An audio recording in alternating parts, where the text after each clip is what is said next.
of grade 11th will present an excerpt from the famous book To Kill a Mockingbird by Harper Lee. She will deliver a speech by Atticus, the moral voice of the novel. In this speech, Atticus reminds the jury that it is the ethical duty of the justice system to look beyond racial prejudice and treat everyone equally. Mansi Keswani. To begin with, this case should have never come to trial. The state has not produced one iota of medical evidence to prove that the crime Tom Robinson is charged with ever took place. It has relied instead upon the testimony of two witnesses whose evidence has not only been called into serious question on cross-examination, but has been flatly contradicted by the defendant. I have nothing but pity in my heart for the chief witness of the state. She is a victim of cruel poverty and ignorance. But my pity does not extend so far as to her putting a man's life at stake, which she has done in an effort to get rid of her own guilt. Now I say guilt, gentlemen, because it was guilt that motivated her.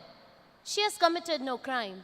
She has merely broken a rigid and time-honored code of our society, a code so severe that whoever breaks it is hounded from our midst as unfit to live with. She must destroy the evidence of her offense. But what was the evidence of her offense? Tom Robinson, a human being. And what did she do? She tempted a black man. She was a white and she tempted a black man. No code mattered to her before she broke it, but it came crashing down on her afterwards. And so, a quiet, respectable, humble black man who had the unmitigated temerity to feel sorry for a white woman has had to put his word against two white people.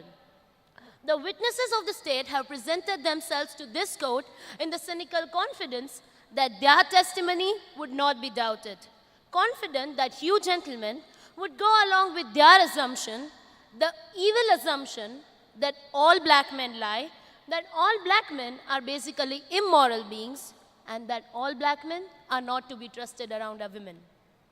An assumption that one associates with the minds of their caliber. You know the truth. And the truth is, some black men lie, some black men are immoral, and some black men are not to be trusted around women, black or white. But this is a truth that applies to the human race and no particular race of men. Gentlemen, a code is no better than each man of you sitting here before me on this jury. A code is only as sound as the men who make it up. I am confident that you gentlemen will review without passion the evidence you have heard, come to a decision, and restore the defendant to his family. In the name of God, do your duty. Thank you.